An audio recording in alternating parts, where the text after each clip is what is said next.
News. By Johnny Olegzinski. Park City, Utah. Hillary Clinton threw a hand grenade at the 2020 Democratic presidential primary election Saturday with her new documentary, Hillary.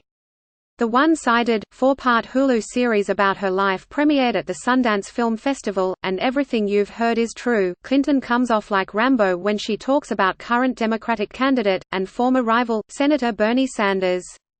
In behind-the-scenes footage from the night of the 2016 Iowa caucus, we see Clinton seething over the shock success of her competitor, who she sees as little more than a Vermont snake oil salesman.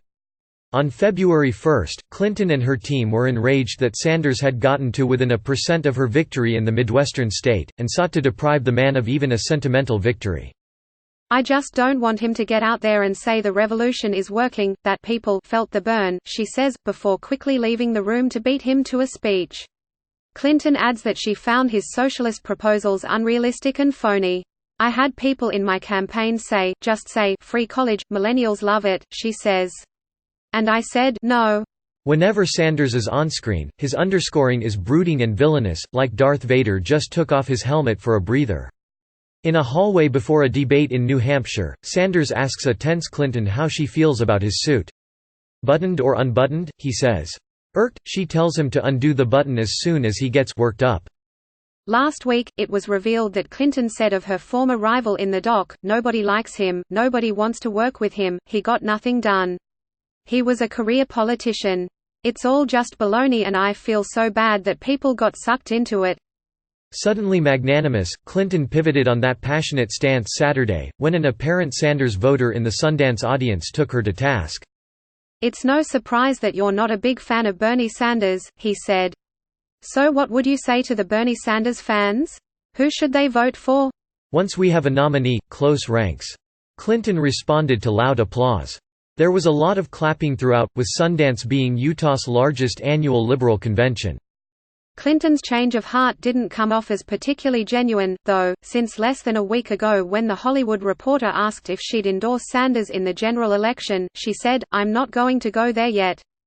During a screening that would exhaust even Martin Scorsese, there were just a handful of new revelations. Bill Clinton was candid in his interview about his affair with then-intern Monica Lewinsky. When asked if he had worried about the risk that the tryst posed to his family and the nation, he said he hadn't. "Nobody thinks they're taking a risk," he says.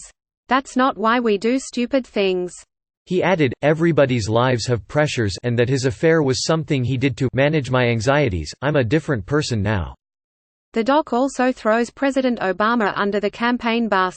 In a scene that takes place in the weeks leading up to the 2016 election, Clinton's running mate Tim Kaine tells her Obama had recently called him up to trash Donald Trump. Kaine claims the president told him, "Tim, remember, this is no time to be a purist. You've got to keep a fascist out of the White House."